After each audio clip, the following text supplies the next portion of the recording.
At just 24 years old, John Travolta achieved something most actors only dream of across an entire lifetime. He became the youngest performer ever nominated for a Best Actor Academy Award, a moment that instantly placed him among Hollywood's elite. Almost overnight, he transformed from a recognizable television face into a global phenomenon. Saturday Night Fever didn't simply succeed, it reshaped popular culture, earning hundreds of millions worldwide and igniting a disco movement that crossed borders, languages, and generations. Audiences didn't just watch Travolta, they copied him, dressed like him, and moved like him. Fame arrived with explosive force, faster than experience could prepare him for. While the world celebrated his rise, few paused to consider the pressure placed on someone still learning who they were. That early success became both a gift and a burden, setting expectations nearly impossible to sustain and beginning a journey marked by dazzling highs and deeply personal lows. Roots. Far from the spotlight.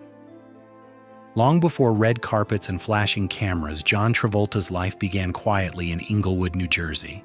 He was the youngest of 6 children in a hard-working, close-knit family where money was limited, but encouragement was not.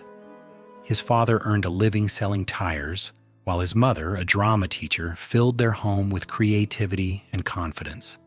She believed in performance as a way of life and made her youngest son feel special before the world ever noticed him. That belief mattered. It carried Travolta through countless auditions that led nowhere, long nights sleeping on couches, and repeated rejection that discourages many young dreamers. While others might have quit, he kept going, fueled by his mother's faith and his own imagination. Those early years shaped his resilience, giving him the emotional foundation needed to survive both extraordinary success and devastating disappointment later in life. Television's golden ticket. By the time John Travolta reached his early 20s, perseverance finally met opportunity. His role on the television series Welcome Back, Kotter turned him into a household name and gave audiences their first taste of his natural charm. Suddenly, the struggling young actor became a weekly presence in living rooms across America. Fame felt manageable then, structured and familiar, arriving one episode at a time. Yet this success was only a preview of what was coming. The show opened doors to film roles and introduced him to an industry eager for new faces.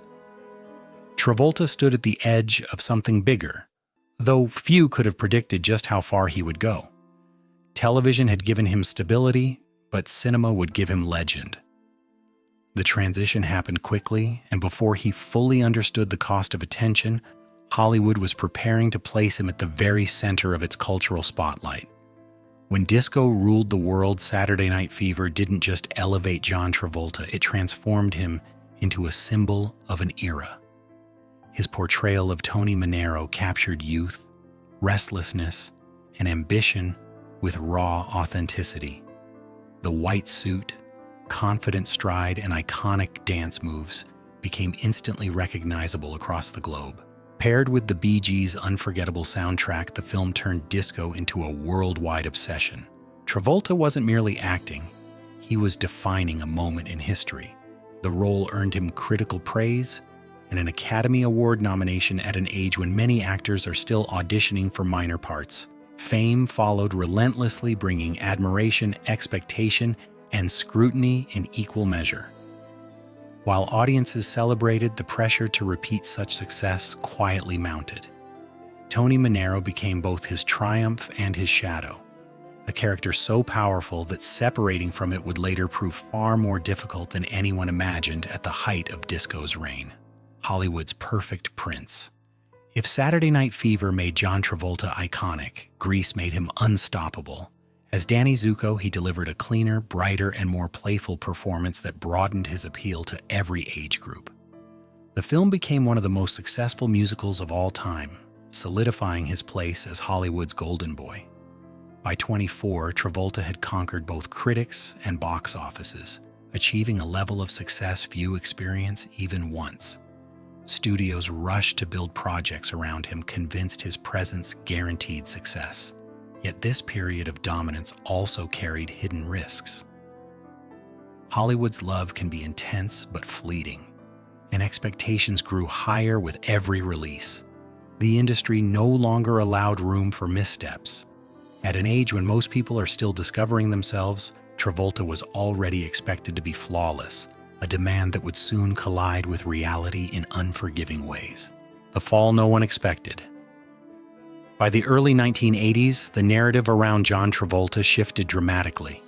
A series of poorly timed projects and creative miscalculations changed how Hollywood viewed him.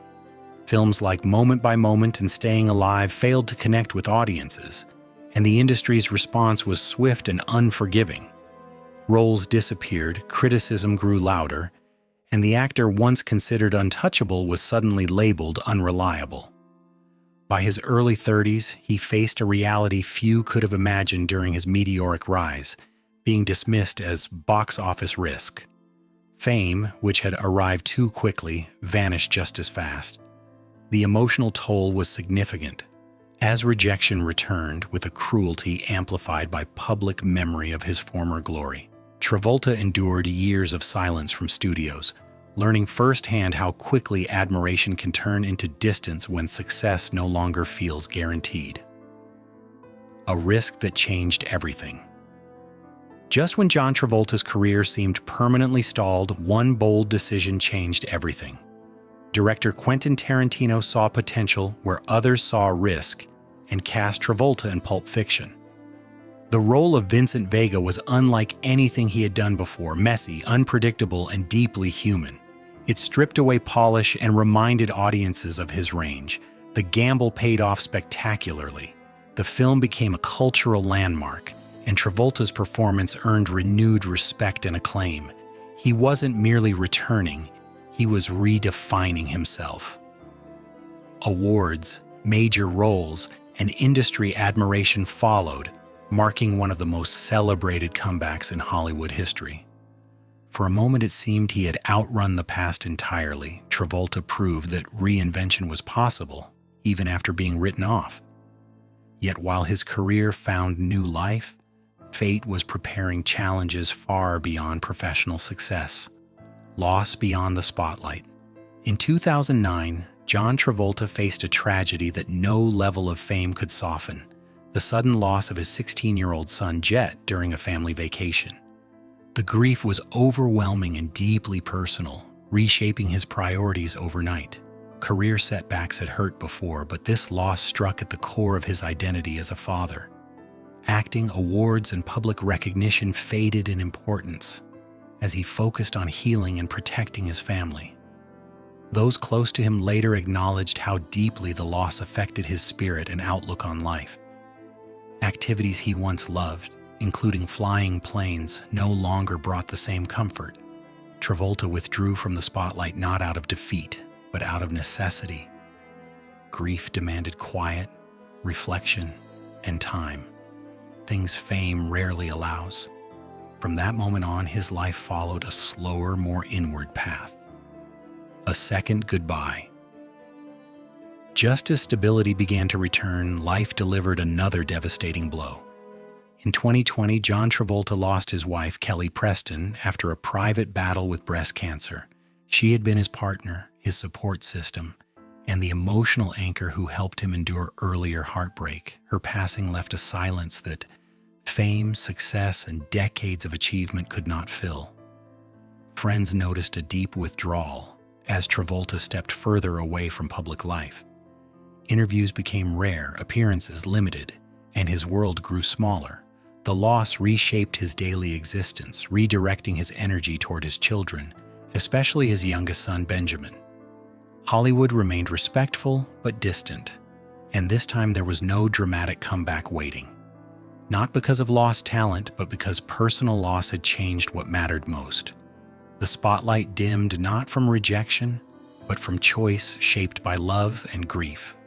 When the music finally stops today, at 71, John Travolta lives a quieter life in Florida, surrounded by memories of a past that once moved the world. His story is no longer about charts, awards, or box office numbers. It's about cost. What happens when success arrives too early, disappears too publicly, and leaves behind losses no applause can heal? Travolta didn't simply lose momentum.